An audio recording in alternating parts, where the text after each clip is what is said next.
Mas, enfim, vamos começar, então, a live de hoje, falando sobre esses conflitos intergeracionais. No dia 14 de agosto, nós falamos já sobre intergeracionalidade, os conceitos, né, e as formas que essa intergeracionalidade aparece na prática. Se vocês tiverem interesse para saber um pouco mais, esse vídeo sobre intergeracionalidade está disponível nas nossas redes, minha e da Cá, no Face e no Insta. E hoje nós vamos falar especificamente sobre os conflitos resultantes da convivência, né, entre as gerações.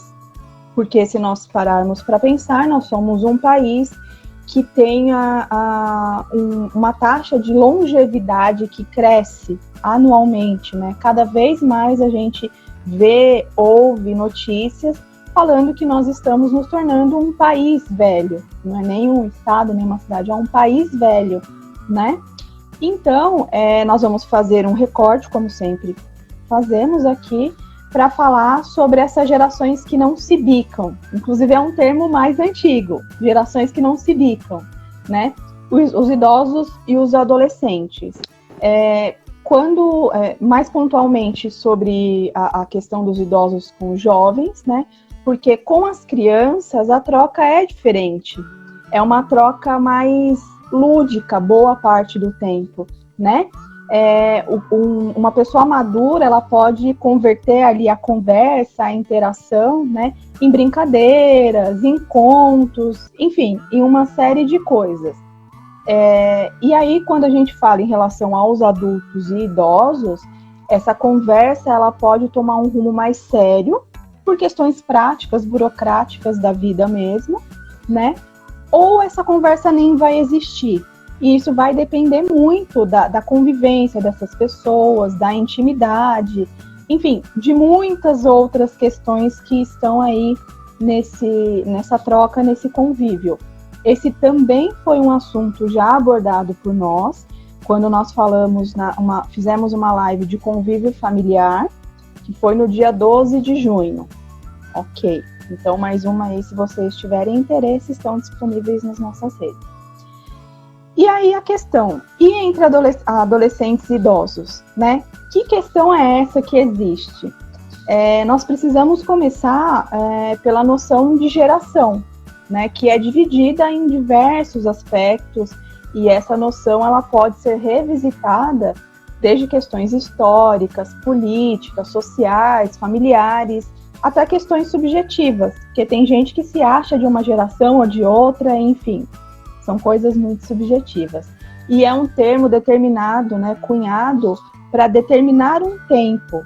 Então, existe aí um recorte também relacionado ao que é geração, ao que não é geração, enfim. Né, Cá?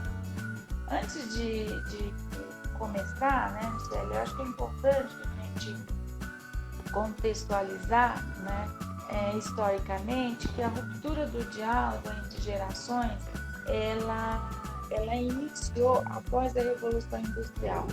Por que eu digo isso? Né? Porque antigamente, antes da Revolução Industrial, os velhos, as pessoas velhas, elas eram muito respeitadas, né? Então, o que elas diziam era respeitado pela experiência que elas tinham, então era seguido aquilo, né?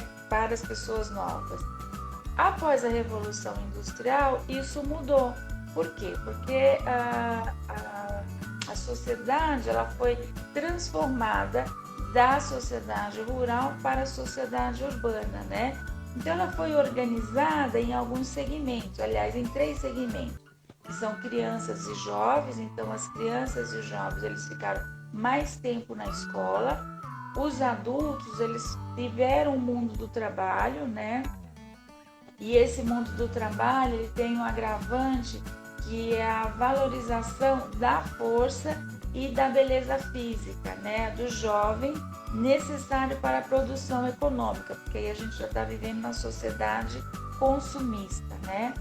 E assim resta o que para os idosos? A aposentadoria, né? A aposentadoria com a justificativa que o idoso ele não pode mais trabalhar, que ele já é frágil, enfim, vários outros adjetivos, né? Então, esse foi o contexto dessa divisão de gerações, né, Michele? Sim, é exatamente isso, né, Kai? É o contexto. Porque se nós pensarmos, tudo está relacionado a um contexto. Quando a gente vai contar algo, quando nós vamos trazer algum tipo de orientação, de explicação, tudo está relacionado a um contexto, né? E aí a gente precisa entender um pouco o que são essas gerações, como é que funciona isso. Sempre partindo de um recorte. Você quer falar um pouquinho mais? Eu continuo, porque agora eu já tranquilizei, já tomei o rumo de novo. Muito bem. Sim, eu quero falar um pouquinho, né, Por favor. sobre as categorias, né? Que são as gerações, elas são, na realidade, denominadas, né, como categorias sociais, né? E acho que é importante a gente entender um pouquinho sobre essas relações entre gerações, que na realidade a gente chama como intergeracionalidade, né? Intergeracional, né? Então, como eu falei, então tem a criança, né? E aí eu peguei alguns tópicos de alguns estudiosos de umas frases mais bonitas, assim, mais, né? Para definir um pouquinho o que é criança, né? Então, segundo Oliveira, ele escreve o seguinte, que a criança ela é percebida numa situação de transitoriedade e de dependência, né? Então, isso é a criança. O adolescente, o jovem, ele está no momento de transição entre o ser criança e o ser adulto. E isso gera insegurança, gera instabilidade, revolta, né? E muitas vezes esses sentimentos, né? Essas ações, elas são esquecidas pelos adultos, né? E essas manifestações, elas nada mais, nada menos são a passagem da dependência da autonomia, né, gerando assim muitos conflitos, né? Então isso entre o jovem e o adulto, né? Agora a gente também não pode esquecer, né, Michele, como eu falei, que além de toda essa turbulência de sentimentos, né, desconhecidos para o jovem, também existe a frustração dos jovens por não conseguir atingir os desejos que a sociedade consumista impera, né? E finalizando, como sempre, isso todo sempre, né? Os jovens, eles são responsáveis pela mudança social, né? Então, desejando quebrar tradições, desejando quebrar regras, né? E substituindo valores antigos. Então, isso é característica do jovem, né? Sempre querendo mudar, né? Isso desde sempre. Agora, o velho a gente sempre fala do que é ser velho, né? E eu gostei muito de uma versão do Monteiro, que ele escreveu o seguinte: a velhice, ela não pode ser confundida com o envelhecimento. Por quê? Porque enquanto o envelhecimento, ele é um processo natural de transformação do ser humano através da temporalidade, do seu tempo. E a velhice é uma produção social e não é uma categoria natural. Daí é que vem o preconceito, os conflitos, né, Michele? Acho que agora você pode continuar. É isso, quando você fala, por exemplo, desse adolescente, desse jovem que estão nesse momento de transitoriedade, é muito confuso, né, Ká? Você não saber se você é criança ou se você é jovem. Isso acontece assim, dentro de casa, praticamente falando. Às vezes, aquela pessoa, você é muito criança para isso. Não, você já é um jovenzinho, uma jovenzinha, então você tem que fazer isso. E aí fica confuso, né? E quando nós pensamos no velho, também tem uma certa dificuldade aí, mas aí é no sentido de se aceitar, porque a sociedade impõe diversas pressões quando olha para esse idoso, para essa idosa, de que não é mais produtivo, não é mais criativo, não tem mais capacidade, enfim, é limitado em todos os sentidos, e não é bem isso, né? E por isso que a gente traz recortes, porque quando você trouxe a questão de quando houve essa mudança, né, os adultos passaram a ir trabalhar, os jovens e as crianças passaram a ficar mais tempo na escola, e para o idoso sobrou a aposentadoria, foi ali exatamente um recorte daquele momento que aconteceu. E nós vamos trazendo para frente, mas o idoso ainda está aí meio que sendo empurrado com a barriga, né? Porque um dia o idoso foi respeitado, como aquele sábio que você trouxe, né? Mas era uma coisa foi uma coisa muito polarizada também. Era idoso, tinha que respeitar e ponto. Hoje é idoso, não vale mais e ponto. Então a gente procura esse meio termo, né? E aí quando a gente parte desse recorte da sociedade, é que a gente consegue explanar esses diversos assuntos, né? E como hoje nós vamos falar sobre intergeracionalidade, eu vou dar a definição primeiro para a gente conseguir se localizar no tempo e no espaço. Intergeracionalidade é inter, né, que significa entre, e geracional, que é uma etapa de descendência humana, ou antes ou depois, o geracional. Pode ser também a interação entre pessoas de diferentes gerações, independente da geração, e é relacionada ao que se estabelece entre duas ou mais gerações. Então, é a partir disso que a gente pode refletir sobre essas questões e que a gente destaca aqui, mais pontualmente, os idosos e os adolescentes, né? Essa briga, essa coisa, esse embate entre ambos, né? Em que os idosos se mostram descontentes com os tipos de adolescentes, né? Porque ouve-se muito idosos falando, esses jovens de hoje, na verdade, esquecendo que um dia foi jovem, mas fala, jovens de hoje. E nós não estamos aqui para rotular ninguém, muito menos toda uma geração, né? Nós estamos falando de jovens, é uma geração inteira que a gente, né? A nossa intenção é abordar essas experiências todas, que são muitas, e de uma forma ampla, porém assim, de uma forma mais definida e com um olhar acadêmico, que é o que a gente traz aqui. A gente quer compreender como é que isso acontece e quais as implicações do dia a dia dessas pessoas todas, né? É muito importante isso que você falou, né? Esses espaços, né, determinados, né, de gerações, né, eles foram criados para socializar, né? E aí, conforme sua etapa de vida, né? Ou seja, estabelecido conforme a idade cronológica, né? Para desempenhar papéis que a sociedade acaba criando, né? Então, tem a entrada da adolescência, tem o casamento, o trabalho, né? Então, sendo necessário, esses papéis, antigamente, né? Eles eram acompanhados por rituais culturais, né?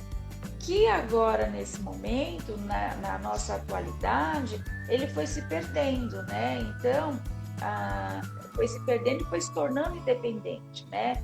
Então, hoje em dia, as situações, por exemplo, de duas pessoas, elas podem morar juntos sem ter uma cerimônia, né? Independente da religião, né? A família pode ser sustentada por um adulto ou por um adolescente, por um aposentado, que a gente vê muitos casos aí, e outras configurações, né, diferentes de antigamente, né? Então, a pessoa da mesma geração, ela não precisa estar no mesmo grupo de idades cronológicas, né? Então, mas elas participam de experiências comuns, como na vida escolar, na profissão, no lazer, no estilo de vida, né, na música ou nos acontecimentos históricos, como guerras, né, revoluções, né? Mais uma vez nós estamos falando aqui de recortes, né, Ká?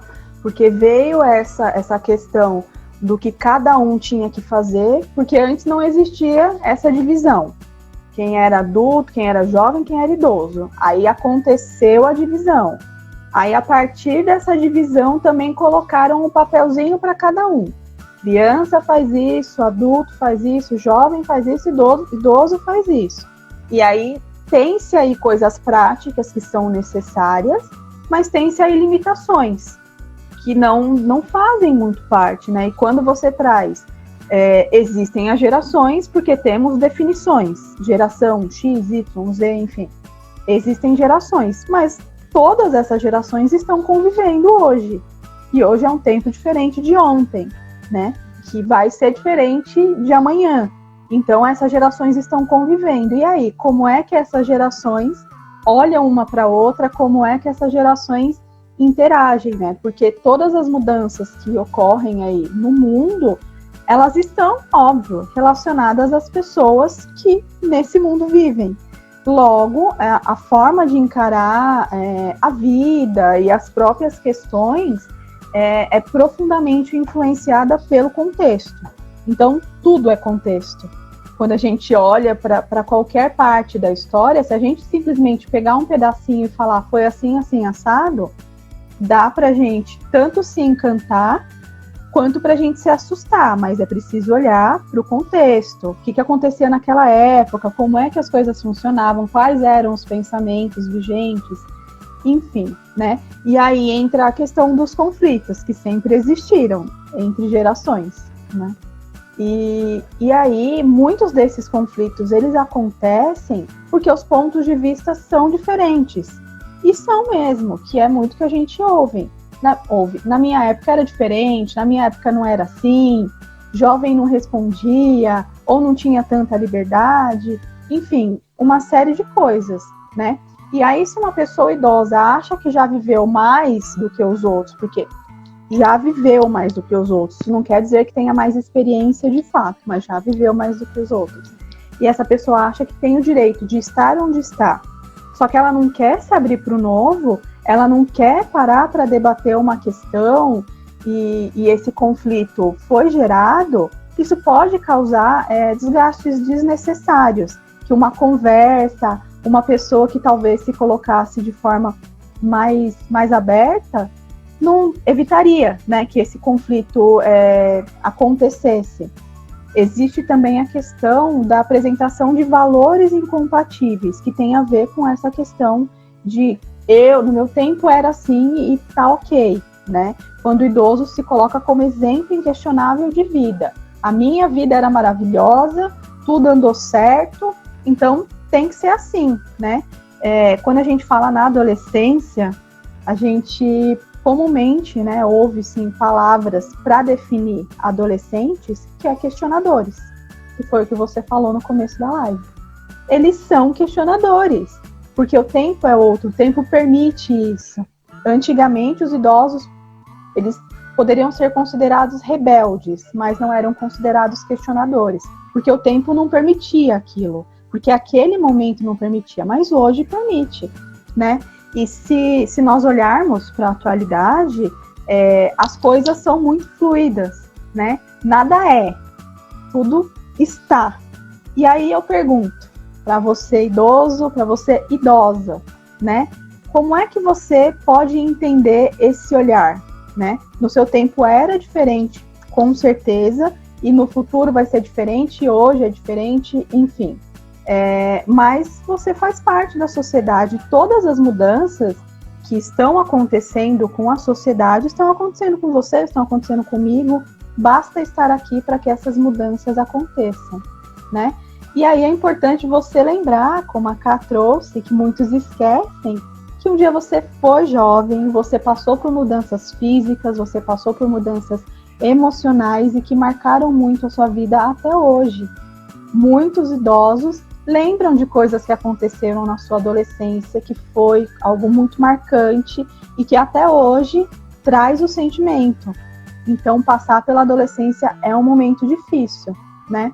Acontece também dessa pessoa, desse idoso, dessa idosa, assumir uma postura mais cristalizada. Ou seja, tudo deve permanecer como sempre foi, né? Assim foi, assim fica, nada muda. Ninguém entra, ninguém sai, né? E aí fica difícil lidar com o novo, né? E nesse caso, quando eu digo novo, Eu digo em relação a qualquer novidade em geral que aconteça, não só novo a pessoa jovem, mas novo, tudo que é diferente do que você já aprendeu, tudo que está acontecendo de diferente, né?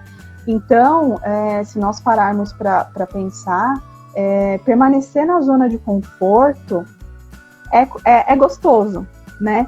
Você permanece aí na zona de conforto, você tem uma sensação de controle, uma sensação de que consegue lidar com aquilo, porque está tudo certinho no seu lugar, você já sabe onde começa e onde termina. Mas nem tudo é controlável, né? Na verdade, poucas coisas dependem só de nós para que aconteçam, então fica complicado. E aí, se você é uma pessoa que tem dificuldade em lidar com o novo, em olhar para essas questões, né? É hora de você tentar perceber como é que você pode trabalhar isso. É hora de você desenvolver ferramentas para lidar com esses sentimentos, que aí são formas de você manejar essas situações sem prejudicar a sua saúde mental. E essa é uma das poucas formas que você tem de controle, porque não é um controle sobre vai acontecer assim, assim, assado, mas é um controle de eu estou sentindo isso, hoje eu já sei o que é isso, eu consigo nomear, eu consigo entender, então eu tenho ferramentas para lidar com isso. Eu consigo trabalhar com isso de uma maneira que seja menos ruim para mim, de uma maneira que não afete tanto a minha saúde mental. Porque a vida é dinâmica, não tem jeito, a vida é dinâmica. As coisas vão acontecer, coisas boas, coisas ruins, nós estamos aí passando por uma pandemia. Quem esperava isso? Ninguém esperava isso, né? Então, nós estamos passando por um momento muito difícil que afetou a todas as pessoas, independente da idade. E aí, quando a gente coloca que é importante você olhar para si, você cuidar da sua saúde mental, é também para esses momentos. São momentos que a gente não espera. Ficar na zona de conforto é bom, mas nem sempre é desafiador, né? O que vale mais? Você permanecer nessa zona de conforto ou você se arriscar para o novo, tentar novas formas, enfim, olhar para o que vem e para o que você pode fazer, porque diferente de você ser idoso, criança, jovem, adulto, enfim, você tem possibilidades, você tem capacidades. Então você pode lidar com isso, você pode trabalhar isso em terapia e continuar lidando com o mundo que é dinâmico, né? O mundo está aí para mostrar para a gente que não temos controle, que não conseguimos, então tem que dar conta de uma outra forma. Verdade, Michele. Bom, e além de tudo, né, o que você falou, né, é necessário realmente ter resiliência. A relação, né, entre gerações, elas também proporcionam troca de afeto, né, que é muito importante, tanto para a pessoa velha quanto a pessoa jovem, conhecimentos, né, porque sempre você está aprendendo, isso é muito importante também para as pessoas, principalmente para as pessoas, aliás, para toda geração, né, mas para os velhos também isso é muito importante. Sempre está aprendendo, porque você está estimulando, né, o seu cérebro, o seu cognitivo. Isso é muito importante para você preservar a sua autonomia, né? E principalmente, né, Michele, essa interação entre gerações, ela é um combate ao preconceito, né? Ao preconceito de gerações mais velhas, ao preconceito de gerações mais novas, né?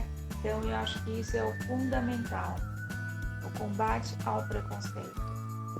Sim, e é um combate ao preconceito que pode ser um combate da própria pessoa velha, né? Exato. Que ela vai assumir esse lugar, porque isso acontece muito dessas pessoas velhas não assumirem o próprio lugar, porque a nossa sociedade não dá espaço. Nós sabemos que quando você se assume velho, você se assume velha, acontecem muitas piadinhas, porque as pessoas, na verdade, isso está muito próximo do medo, porque quando a gente olha para a velhice, é a última etapa da vida, que nós conhecemos pelo menos até então, é a última etapa da vida. Logo, atribui-se muito, faz-se uma ligação de muita proximidade com a morte. Ninguém quer falar sobre morte, ninguém quer olhar para a morte. Então é uma fase difícil. Mas ainda assim é uma fase que existe, é uma fase que tem suas limitações, como todas as outras fases, e que precisa ser vivida, porque não é só porque você se tornou um velho ou uma velha que você vai parar por aí. Se você pensar, você está velho aos 60 anos, foi o que nós colocamos, né? Que aí de forma técnica, 60 anos. Mas até quantos anos que nós estamos vivendo hoje? Vamos colocar lá uns 80, 90 anos. Ainda tem muito tempo, você vai ficar esperando, né? Não dá, você pode criar, você pode fazer diversas coisas. Usar toda essa experiência de vivência até hoje para lidar com tudo, para resgatar, para refazer, para criar, enfim. Acho que é esse o recado que a gente deixa, né, Ká? Que os velhos sejam velhos, que os jovens sejam jovens, as crianças sejam crianças e os adultos sejam adultos. Aproveite a fase de vida que você está vivendo e cuide da sua saúde mental. É o principal que a gente deixa aqui. Cuide da saúde mental. Olhe para você, porque quando você está bem, quem está ao seu redor percebe e até melhora também. É bom para todo mundo, né, Ká? Todos são beneficiados com esse olhar mais de autocuidado, de cuidar da saúde mental, de cuidar das emoções. Exatamente. Além do que, você será um exemplo, né, vivo, né? Se eu estou cuidando das minhas emoções, se eu estou me cuidando, o outro, meu filho, meu neto também vai se cuidar, né? E vai aprender, né? Exato. Você pode ser aí alguém a ser admirado, com certeza, porque você já viveu muito mais e ainda assim você sabe que precisa se cuidar, né? Só porque viveu mais que você não vai se cuidar, pelo contrário, você tem muito mais questões aí para serem olhadas. Bom, eu acho que hoje é isso, né, Ká? Hoje nós estamos trazendo as lives de uma maneira mais curta para não ficar chato, para não ficar maçante, porque a gente traz pequenas pitadas aí de informação a partir do que a gente pode trazer. Mas fechando, né, tem um comentário aqui no Instagram, né, Michele? Acho que é importante a gente falar um pouquinho, né, com ele. A Marta Maciano escreveu aqui, olha, vou envelhecer nos bailes dançando, se não for assim nem quero. Nossa, maravilha, Marta! Se você gosta de dançar, faça isso. Aliás, eu estou sentindo tanta saudade de dançar. É tão bom, é um exercício físico.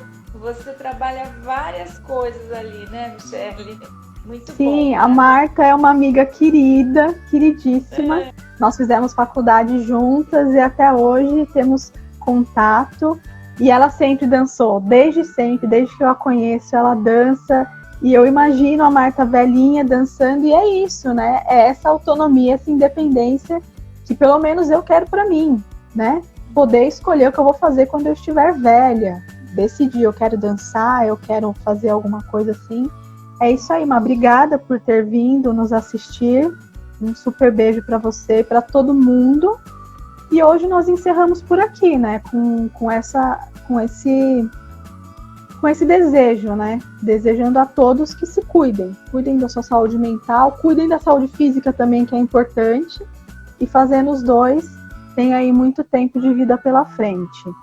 Vou deixar aqui um beijo para todos e para todas do Insta. Vou me despedir primeiro aqui no Insta, que sempre acaba primeiro. Beijo para todos. A Michele chegou agora. Michele, que pena que você chegou agora. Sim, mas beijo, semana Michele. que vem tem mais. Beijo para todos e para todas. E até sexta que vem. Até sexta, Michele.